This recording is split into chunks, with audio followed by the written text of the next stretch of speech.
చంద్రబాబు విజయనగరం జిల్లా శృంగవరపుకోటలో ప్రజాగలం సభకు హాజరయ్యారు. శృంగవరపుకోట సభను చూస్తుంటే యుద్ధానికి సిద్ధమైనట్లుగా కనిపిస్తోందని అన్నారు. తాను అనేక తుఫానులు చూశానని, హుద్హుద్ తుఫాను చూశానని, దానిని మించిన పెను తుఫాను మే 13న ఏపీ రాజకీయాల్లో రాబోతుందని స్పష్టం చేశారు. ఈ దెబ్బకు వైసీపీ బంగాళాఖాతంలో కలిసిపోవడం ఖాయమని పేర్కొన్నారు.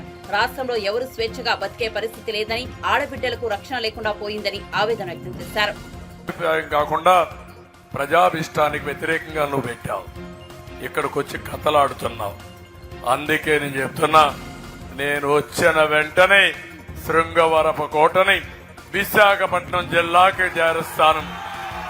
అది జరుగుతుంది, చేయిస్తా. ఎందుకంటే విశాఖపట్నం అభివృద్ధి చెందే నగరం. మీరు కూడా నగరంలో ఉంటే ఒక బ్యాక్వర్డ్ కాన్స్టిట్యున్సీ ఇది. దీన్ని విశాఖపట్నంతో సమానంగా అభివృద్ధి చేసే బాధ్యత మాదని మీ అందరికీ హామీ ఇస్తున్నా. ఒకప్పుడు హైదరాబాద్ ఉండేది, రంగారెడ్డి జిల్లా ఉండేది. హైదరాబాద్ చుట్టూరు రంగారెడ్డి జిల్లా. నేను అభివృద్ధి చేశాను. హైదరాబాద్ కాకుండా హైదరాబాద్ అంతా అభివృద్ధి అయిపోయింది కాబట్టి చుట్టుపక్కలంతా అభివృద్ధి అయ్యింది. హైదరాబాద్ కంటే మిన్నగా రంగారెడ్డి జిల్లా అభివృద్ధి అయ్యింది. రేపు విశాఖపట్నాన్ని తలదన్నే విధంగా శృంగవరపుకోట అభివృద్ధి అవుతుంది. తమ్ముళ్ళు, అది నా ఆలోచన. దానికి కారణం ఇక్కడ నీళ్లున్నాయి, ఇక్కడ మనుషులున్న నీళ్లు లేవు. భూమి ఉంది, నీళ్లు నేను తెస్తా, నీళ్లు నేను ఇస్తా. నీళ్లు వచ్చి భూమి ఉపయోగించుకుని ఇక్కడ పెట్టుబడులు వస్తే, ఇండస్ట్రీస్ వస్తే, ఇక్కడ ఒక రోడ్డు ఉంది. నేరుగా విశాఖపట్నం నుంచి అరకుకి నేషనల్ హైవే నేనే శాంక్షన్ చేయించా. ఆ రోడ్డు కరెక్ట్ గా వచ్చి దాన్ని కూడా పుణ్యం కట్టుకున్నారు. అది వస్తే ఆ సైడ్ ఈ సైడ్ ఇండస్ట్రీస్ వచ్చి అరకుని ఒక టూరిజం హబ్ గా తయారు చేస్తే మీ పిల్లలకు ఉద్యోగాలు వస్తాయి. మీరు ఎక్కడికి పోవక్కర్లేదు. ఇది నా బాధ్యత, తప్పకుండా చేస్తానని చెప్పి మీ అందరికీ హామీ ఇస్తున్నా. ఇది కాకుండా ఇంకా జామీలో ఒక జూనియర్ కాలేజ్ కానీ, కొత్త వలసలో ఒక డిగ్రీ కాలేజ్ కావాలన్నారు. తప్పకుండా ఏర్పాటు చేస్తాం. ఎస్కోటలో పుణ్యగిరి క్షేత్రాన్ని అభివృద్ధి చేయాలని చేస్తాం. భీమ్ సింగ్ షుగర్ ఫ్యాక్టరీ కూడా మళ్ళా ఏం చేయాలని మనం ఆలోచించి దాన్ని కూడా మోసం చేశారు. మళ్ళా దాన్ని ఏ విధంగా పునరుద్ధరించాలో చేస్తామని చెప్పి కూడా నేను మీకు తెలియజేస్తున్నా. ఈ రోజు మీరు ఒకసారి చూస్తే వైఎస్ఆర్ కాంగ్రెస్ పార్టీ నుంచి వలసలు ప్రారంభమైనాయి. ఆ పార్టీని ఎవ్వడూ నమ్మడం లేదు. ఎమ్మెల్యేలందరూ పారిపోతున్నారు, ఎంపీలు పారిపోతున్నారు, ఎమ్మెల్సీలు పదవులు కొని బయట వస్తున్నారు. ఈ రాష్ట్ర భవిష్యత్తు ఆకాంక్షించి అందరూ బయట వస్తున్నారు. ఆ సందర్భంలోనే ఇక్కడ ఎమ్మెల్సీ వైఫ్ అయినటువంటి ఇందుకూరి సుధారాజు గారు ఈ రోజు మన పార్టీలోకి వచ్చారు. నేను ఒకటే చెప్తున్నాను, సుధా గారు వచ్చారు. ప్రతి ఒక్కరూ మీరు ఆలోచించండి. మీరు కూడా ఈ రాష్ట్రంలో ఉన్నారు. మీ పిల్లల భవిష్యత్తు ముఖ్యం, మీ భవిష్యత్తు ముఖ్యం. ఇక్కడ సంపద రావాలి, ఆదాయం రావాలి. లేకపోతే నార్త్ కొరియాలో ఒక అతను ఉన్నాడు, కిమ్ అని ఒక అతను ఉన్నాడు. ఆ దేశంలో ఎట్టుంటుందంటే రాజ్యం, తల్లి మీ ఇంట్లో ఎవరైనా చనిపోతే నువ్వు ఏడిస్తే పోలీసులు వచ్చి నిన్ను కొడతారు, ఏడవకూడదని. మీ ఇంట్లో ఏదైనా ఒక బిడ్డ పుట్టి పెళ్లి జరిగి నవ్వితే మళ్ళా వచ్చి కొడతారు. అంటే ఎవడో నవ్వకూడదు, ఎవడో ఏడవకూడదు. వాళ్ళ తాత ఇక్కడుండే సైకో. అందుకే మనలందరినీ అదే చేస్తున్నాడు. నాటకాలు ఆడతాడు, తప్పుడు కేసులు పెడతాడు, మన ఆస్తులు లాగేసుకుంటాడు. మాట్లాడితే నాలాంటి వాడిని కూడా జైల్లో పెట్టేస్తున్నాడంటే 40 ఏళ్లలో ఎప్పుడు జరగని జరుగుతా ఉందంటే కడాన నాకు నా జీవితంలో ఎప్పుడు పోలీస్ స్టేషన్కి పోను. నేను ఎప్పుడు నా మీద కేసులుండవు. అలాంటి నా మీద ఒక కేసు ఉంది. ఏ కేసు అంటే మహారాష్ట్ర గవర్నమెంట్ అక్కడ అక్రమంగా ఒక ప్రాజెక్టు కడితే బాబ్లీ అని నిరసనకు పోయాం ఎమ్మెల్యేస్తో. అది ఒకటే కేసు ఉంది. 22 కేసులు నా మీద పెట్టాడు. నా మీదనే దాడి చేసి నా మీదనే కేసులు పెట్టి నన్నే జైలు పెట్టే పరిస్థితి వచ్చిందారంటే ఏం తల్లి మీరు ఆలోచించుకోవాలి. ఇంకా మీకైతే అవుతుందో నేను పోరాడేది మీకోసం, ఈ ప్రజల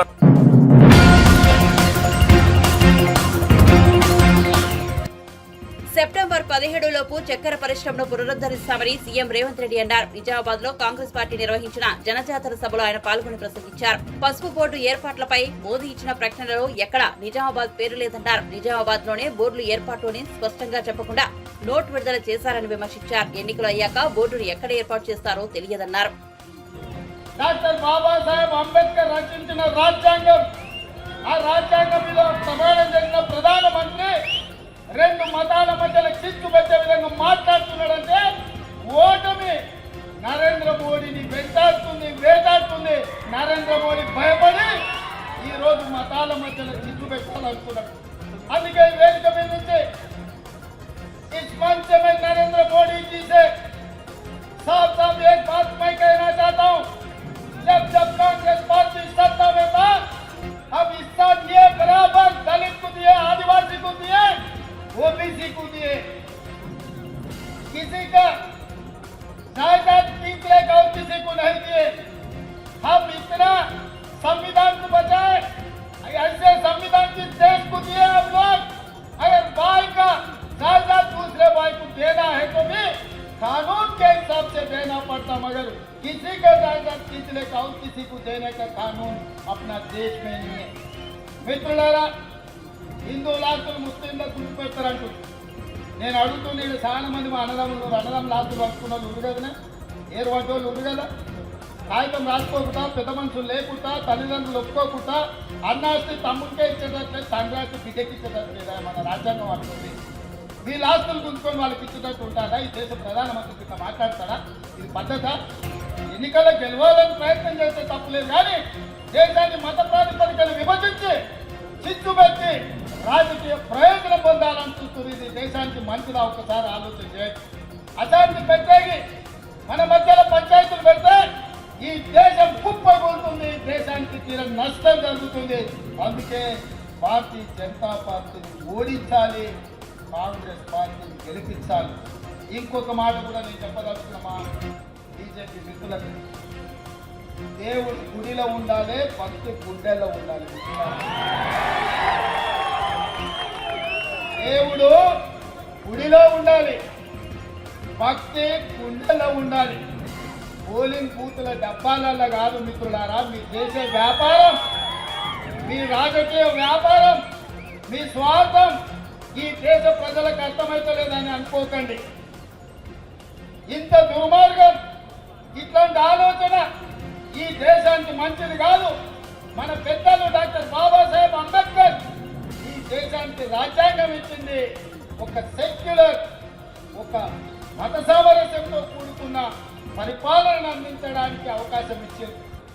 కేవలం మీరు గెలవడం కోసం ఇట్లాంటి కుతంత్రాలు చేయడం ఈ దేశానికి మంచిది కాదు. ఇట్లాంటి ఆలోచన మానుకోండి. రాముడు మీకే కాదు, మాకు రాముడే. మా ఇంట్లో కూడా మేము రాముని కొలుస్తాం, విష్ణుని కొలుస్తాం, కృష్ణుని కొలుస్తాం. ఎంతో మంది దేవతలు, ఊర్లో పోసమ్మ, మైసమ్మ, ఎల్లమ్మ, ఎంతో మంది దేవతలు. ఇవన్నీ మన సాంప్రదాయంలో భాగం. ఎవరి మత విశ్వాసం వాళ్ళకు. నేను హిందువునని గర్వపడతా, ముస్లింలను, క్రిస్టియన్లను, సిక్కులను ఆదరిస్తా, గౌరవిస్తా. ముఖ్యమంత్రిగా నా బాధ్యత. ఎన్నికల కోడ్ ముగిసిన 2-3 నెలల లోపే, వీలైతే సెప్టెంబర్ 17 లోపల ఇక్కడిని చక్కెర కర్మాగారాలను తెరిపించే బాధ్యత మా మంత్రివర్గం తీసుకుంటుంది. ఈ ప్రాంత రైతులను ఆదుకునే బాధ్యత కాంగ్రెస్ ప్రభుత్వం తీసుకుంటుందని నేను ఈ సందర్భంగా తెలియజేస్తున్నాను. మరి నరేంద్ర మోడీ గారు చివరికి మన పసుపు బోర్డు ఇస్తామని జీవో ఇస్తే అక్కడ నిజామాబాద్ అనేది మర్చిపోయింది. అందులో మీరు ఒక్కసారి ఆ జీవో చూడండి, అందులో ఏమి లేదు. ఎక్కడ పెడతాడో నాకు తెలియదు. హిమాలయ పర్వతాలలో పెడతాడో, శంకరగిరి మాన్యంలో పెడతాడో, లేకపోతే నిజామాబాద్ కాండంలో పెడతాడో. ఇవాళ కాడి వరకు అది రాలే.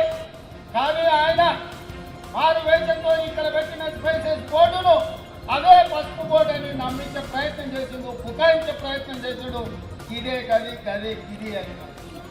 అందుకే మిత్రులారా, 100 రోజుల్లో చక్కెర కర్మాగారం తెస్తా అన్న వాళ్ళను వాళ్ళ కర్మ కాలింది. వాళ్ళని పొలిమేరు దాటి వరకు తరిమింది. మరి నేను ఇవాళ అడుగుతున్నా, 100 రోజుల అన్నోళ్ళకి గత శిక్ష ఇస్తే 5 రోజుల్లో పోటీ వేస్తా అన్న పోడకుండోళ్ళని ఏం చెప్తారో మీరు ఒకసారి ఆలోచించండి. ఖచ్చితంగా రాబోయే ఎన్నికల్లో ఇండియా కూటమి కేంద్రంలో ప్రభుత్వం ఏర్పాటు చేస్తుంది. పెద్దలు జీవన్ రెడ్డి గారిని మేము కేంద్ర వ్యవసాయ మంత్రిగా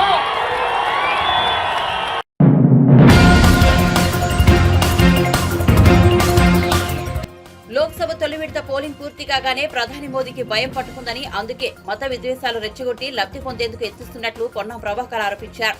కరీంనగర్ లో కాంగ్రెస్ టికెట్ ఆశిస్తున్న వెలిచాల రాజేంద్రరావు నామినేషన్ కార్యక్రమానికి మంత్రి పొన్నం ప్రభాకర్ హాజరయ్యారు. ఈ సందర్భంగా ప్రధాని మోదీపై విమర్శనాస్త్రాలు సంధించారు. 10 ఏళ్లలో కరీంనగర్ ప్రజలకు బీఆర్ఎస్ బీజేపీ చేసిందేమీ లేదన్నారు. మాట్లాడుతున్న మాటలు చూస్తే ఈ దేశం సిగ్గుపడేటువంటి పరిస్థితులు ఉంది. ఎలా చెప్తా ఉన్నాడు, కాంగ్రెస్ వస్తే సంపద అంతా ముస్లింలకు ఇస్తారని. నేను అడుగుతా ఉన్నా, ఒకవేళ కాంగ్రెస్ సంపద ముస్లింలకు ఇస్తే 85% హిందువులుగా ఉన్న ఈ దేశంలో 10 సంవత్సరాల ప్రధానమంత్రి ఏ హిందువుల కొరకు ఏ నిర్ణయం తీసుకొని ఏం లాభం చేసినావు చెప్పు నాయన అని అడుగుతా ఉన్నాం. మతపరమైన విద్వేషాలు రెచ్చగొట్టడం ద్వారా దయచేసి మెజార్టీ ఉన్న హిందువులు ఓట్లు అడగండి ఒక్కసారి. ఈరోజు ఒక ప్రధానమంత్రి స్థాయిలో ఉన్న వ్యక్తి దేశ ప్రజలకు సంబంధించిన సంపద దేశ ప్రజలకు సంపాదించి పెట్టకుండా, దేశ ప్రజలకు ఉపయోగించకుండా ఆయన సంపద అంతా ఆదాని అంబానీలకు తప్ప ఎవరికి ఇద్దు అనేటువంటి ఒక ఆలోచనతో ఉన్నాడు. ఇలా మేము అడుగుతున్నాం, ఈ 10 సంవత్సరాల ఈ దేశంలో ఉన్న ఈ యొక్క పెద్ద భారతదేశ సంపదను ఆదాని అంబానీకి తప్ప ఎవరికైనా పేదవాడికి ఇచ్చినవా అని అడుగుతా ఉన్నాం. మొదటి దశ కాగానే ఓటమి భయపట్టుకొని ఈ దేశంలో ఉన్నటువంటి ఒక మత సామరస్యంగా ఉండే వాతావరణాన్ని చెడగొట్టి ఇవాళ కాంగ్రెస్ వస్తే సంపద అంతా ముస్లింలకు ఇస్తారని ఒక అభద్రతాభావం. ఇవాళ ఇది ముస్లిం లీగ్ మేనిఫెస్టో అంటారు. అరే పాంచి న్యాయ పేరు మీద దేశంలో ఉన్నటువంటి బడుగు బలహీన వర్గాలందరినీ కూడా అందరినీ ఎవరెంతో వారికంత న్యాయం జరగాలని రాహుల్ గాంధీ గారు నిర్ణయం తీసుకుంటే దాన్ని కూడా జీర్ణించుకోలేని పరిస్థితులలో ఇలా అడుగుతా ఉన్నాం. దేశంలో 10 సంవత్సరాలు భారతీయ జనతా పార్టీ, తెలంగాణలో టీఆర్ఎస్ ప్రభుత్వం, తెలంగాణ ప్రయోజనాల కొరకు భారతీయ జనతా పార్టీ ఏమి చేసిందో ఒక్కసారి చెప్పి ఓట్లు అడుగుమంటా ఉన్నాం. తెలంగాణ విభజనను వ్యతిరేకించి తెలంగాణ అమరవీరులను అవమానపరిచి దొంగ దారిని తెచ్చుకున్నారు. తెలంగాణ దేశద్రోహుల కింద లెక్కబెట్టినటువంటి నరేంద్ర మోడీ బీజేపీ పార్టీకి ఈ తెలంగాణ రక్తమున ఏ బిడ్డనన్ను ఓటేయాలని అడుగుతున్నాం. 10 సంవత్సరాల ఒక విభజన హామీ అమలు చేయలే. 7 మండలాలతో పాటుగా సీలేరు ప్రాజెక్టును ఆర్డినెన్స్ ద్వారా ఎత్తుకపోయిన మీరు తెలంగాణ ద్రోహులు. ఇలా అడుగుతా ఉన్నాం. ఇలా వారికి ప్రాతినిధ్యం వహిస్తున్నటువంటి స్థానిక పార్లమెంటు సభ్యుడు అసలు నిన్న అధ్యక్ష పదవి అవినీతి ఆరోపణతో తీసేసిరా లేదో ఒక్కసారి చెప్పమని అడుగుతాను. ఈ 5 సంవత్సరాల కాలం లోపల కరీంనగర్ పార్లమెంట్ నియోజకవర్గంకు ఒక్క పని ప్రజలకు ఉపయోగపడేటువంటిది బాత్రూములు కట్టినమా, అక్షింతలు వంచినమా, ఈజీఎస్ కార్యక్రమం తెచ్చినమా కాదు. ప్రజలకు చిరస్థాయిగా ఉండే ఒక విద్యా సంస్థ, ఒక వైద్య సంస్థ, ఉపాధి కలిగే ఒక పరిశ్రమ తీసుకురాగలను అని అడుగుతా ఉన్నాం. అవేం లేకుండా ఎక్కడికి వెళ్ళినా రాముని పేరు మీద ఫోటోలు పెట్టి రామునికి సంబంధించిన ఓట్లు అడుగుతూ మళ్ళా ఉల్టా కోత్వాల్ చోర్ అన్నట్టుగా మేము రాముని ఎక్కడ అడుగుతూనే ఉంటాం. మేము విద్యార్థుల దశ లోపల ఉన్నా అన్నట్టు గుజ్జల రామకృష్ణ గారు ఇక్కడ, సుగుణాకర్ రావు గారు ఇక్కడ, విద్యాసాగర్ రావు గారు ఇక్కడ, మురళీధర్ రావు గారు ఇక్కడ, మెరుగు హనుమంత్ ఇక్కడ, ప్రతాప రామకృష్ణ ఇక్కడ, వచ్చిన వాళ్ళు ఎవరో కొంతమంది నీ పక్కన మురిగి బయట జిల్లాలలో తీసుకొచ్చి ఏదో మాట్లాడిపిస్తా ఉన్నావు. అసలు ఈ జిల్లాకు నేను అడుగుతాను, అంత పెద్ద భక్తుడు అనుకుంటున్నావు కదా. నేను వారానికి 2 రోజులు తిరుపతి రైలు తెచ్చిన, నాకు చేతనై ఎందుకు దాన్ని రోజు చేయలేకపోయాను. నేను సిరిసిల్లకు కరీంనగర్ కేంద్ర విద్యాలయం తెచ్చిన, హుజరాబాద్ జమ్మికుంటకు ఎందుకు తేలేకపోయాను. నీ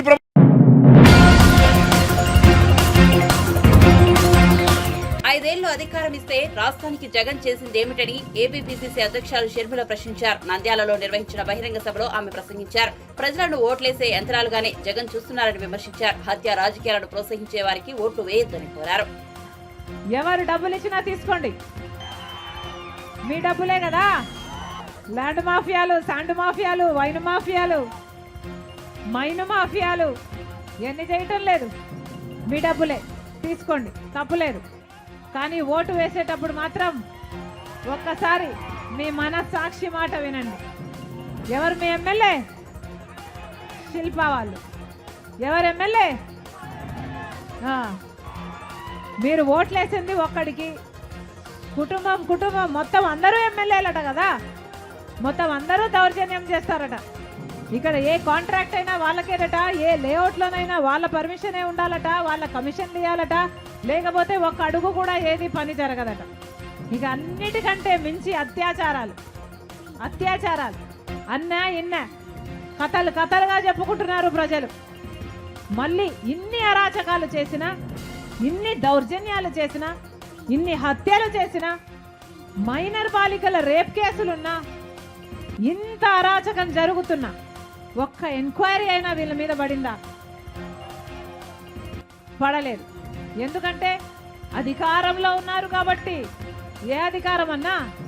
మీరిచ్చిన అధికారం. మీరు ఓట్లేస్తే గెలిచారు, మళ్ళా వాళ్ళకే సీట్ ఇచ్చాడు జగన్మోహన్ రెడ్డి గారు. ఇంకేమనాలి? యథేచ్ఛగా రాష్ట్రంలో ఎక్కడ పడితే అక్కడ అరాచకాలు చేసుకోండి, హత్యలు చేసుకోండి. ఆఖరికి సొంత చిన్నాన్న విషయంలో కూడా హత్య జరిగితే మళ్ళీ అదే అవినాష్ రెడ్డి గారికి అక్యూజ్డ్ గా సిబిఐ చెప్తుంది అక్యూజ్డ్ అని. మళ్ళీ అదే అవినాష్ రెడ్డికి సీట్ ఇచ్చారు అంటే ఇక హత్య రాజకీయాలు, రౌడీ రాజకీయాలు, ఇది మాఫియా రాజకీయాలు, గూండా రాజకీయాలు కాకపోతే ఇక ఏమిటి? ఇందుకేనా అధికారం ఇచ్చింది? ఇందుకేనా అన్నా జగన్మోహన్ రెడ్డి గారికి అధికారం ఇచ్చింది? ఎందుకు చేశారు ముఖ్యమంత్రిగా? కుందు నది, ఆ నది విస్తీర్ణం చేస్తాము, అది ఉప్పొంగకుండా చూసుకుంటాము, నంద్యాలలోకి రాకుండా నష్టం జరగకుండా చూసుకుంటాము అని జగన్మోహన్ రెడ్డి గారు చెప్పారా? అయిందా అన్నా? మరి ఎందుకు వేయాలన్నా వీళ్ళకు ఓట్లు? ఎన్ని మాటలు చెప్పారు, ఎన్ని కథలుగా చెప్పారు. వీళ్ళ రాజశేఖర రెడ్డి గారి ఆశయాలను నిలబెట్టేది. సంక్రాంతి వచ్చినప్పుడల్లా జాబ్ క్యాలెండర్ వస్తుందని చెప్పాడా లేదా? సంక్రాంతి ప్రతి సంవత్సరం వస్తుంది, ప్రతి జనవరిలో జాబ్ క్యాలెండర్ కూడా వస్తుంది అన్నాడే జగన్మోహన్ రెడ్డి గారు. మరి 5 సంవత్సరాలు అయింది, 5 సంక్రాంతులు అయిపోయాయి. ఎన్ని క్యాలెండర్లు వచ్చాయి? ఒకటైనా వచ్చిందా? ఒక్క జాబ్ క్యాలెండర్ అయినా వచ్చిందా? ఇలాగే మైకు పట్టుకొని 5 సంవత్సరాల కింద జగన్మోహన్ రెడ్డి గారు చెప్పిన మాట 2,30,000 ఉద్యోగాలు ఖాళీగా ఉన్నాయి ప్రభుత్వ శాఖల్లో, అవన్నీ భర్తీ చేస్తానన్నాడు జగన్మోహన్ రెడ్డి గారు. ఈ రోజుకి 5 సంవత్సరాలు అయిపోయింది. ఎన్ని భర్తీ చేశారు? మళ్ళీ అదే 2,25,000 ఉద్యోగాలు ఈ రోజు వరకు కూడా ఖాళీగా ఉన్నాయి. మరి 5 సంవత్సరాల అధికారం ఇస్తే ఏం చేశారు? గుడ్డి గుర్రాలకు పళ్ళు తోమారా? గాడిదలు కాశారా? ఏం చేశారు? ఒక్క ఉద్యోగం కూడా ఇవ్వలేదు. 23,000 టీచర్ ఉద్యోగాలు ఖాళీగా ఉన్నాయని ఇలాగే మైకు పట్టుకుని చెప్పాడు జగన్మోహన్ రెడ్డి గారు 5 సంవత్సరాల క్రితం. 6,000తో ఒక డగా డిఎస్సి ఇచ్చారు. ఇప్పుడు 2 నెలల ముందు నోటిఫికేషన్లు ఇస్తే ఆ పరీక్షలు ఎప్పుడు జరగాలి, ఆ బిడ్డలకు ఉద్యోగాలు ఎప్పుడు రావాలి? ఇదేమన్నా అయ్యేదా సచ్చేదా? 5 సంవత్సరాలు గడిచిపోయింది, ఉద్యోగాలే ఇవ్వలేదు. ఆఖరికి ఇప్పుడు ఇస్తే ఏం లాభం అన్నా? ఎవరికి వచ్చినట్ట ఉద్యోగాలు? 5 సంవత్సరాలు ఎవరికి కనిపించలేదు జగన్మోహన్ రెడ్డి గారు. ఒక్కసారైనా వచ్చారా? 5 సంవత్సరాలు ఎన్నికలు అయ్యాయి, ఒక్కసారైనా వచ్చారా? మీకు వరదలు వచ్చాయా? మీకు పంట నష్టం అయిందా? మీ బిడ్డలకు ఉద్యోగాలు వస్తున్నాయా? ఇల్లున్నాయా లేవా? ఒక్కసారైనా ఎప్పుడైనా వచ్చారా? అడిగారా? ఇప్పుడు సిద్ధమని బయలుదేరారు. ఎన్నికలు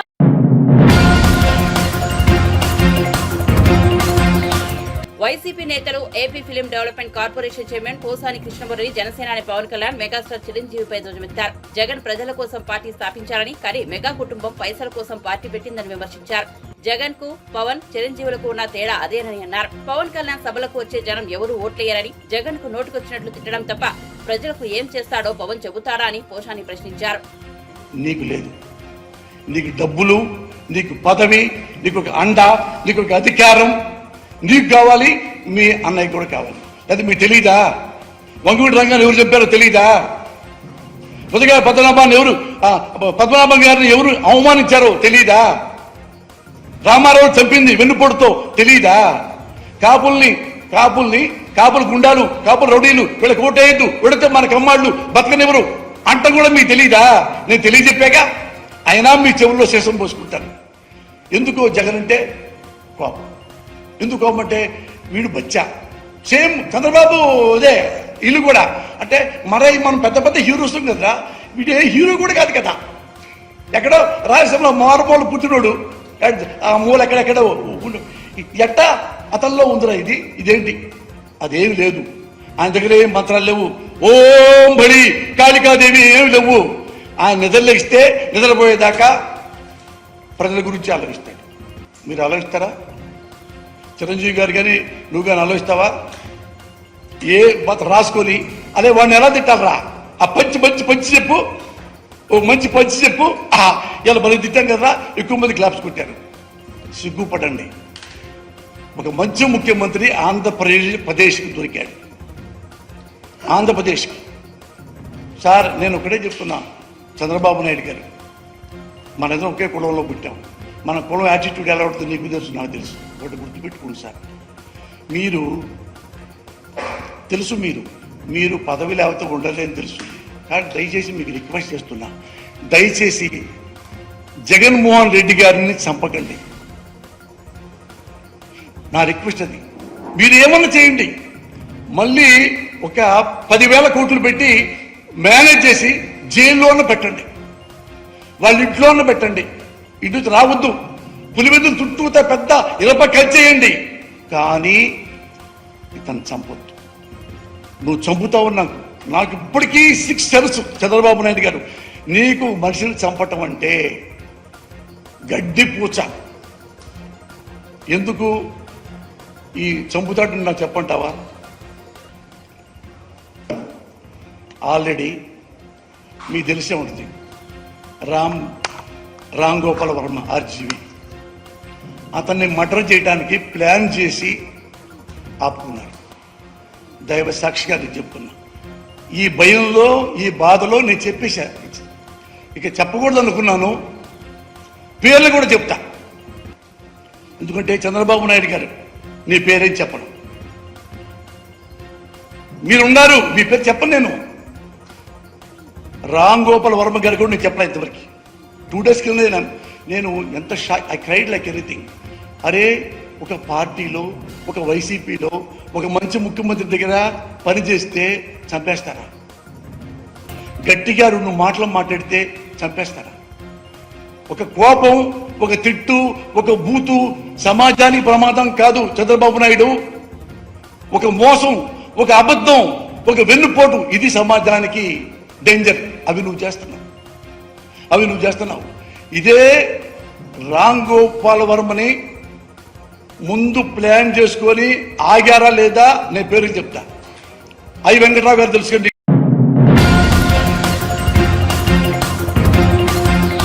ఉద్యోగాలు, ఉపాధి కోసం ఇంకెన్నాళ్ళు పక్క రాష్ట్రాలకు వెళ్లి బతుకుతాం? మన రాష్ట్రంలోని పరిశ్రమలు ఏర్పాటు చేసి మన బిడ్డలకు స్థానికంగానే పెద్ద ఎత్తున ఉద్యోగాలు, ఉపాధి కల్పిస్తామంటూ నారా లోకేష్ యువతకు భరోసానిచ్చే ప్రయత్నం చేశారు.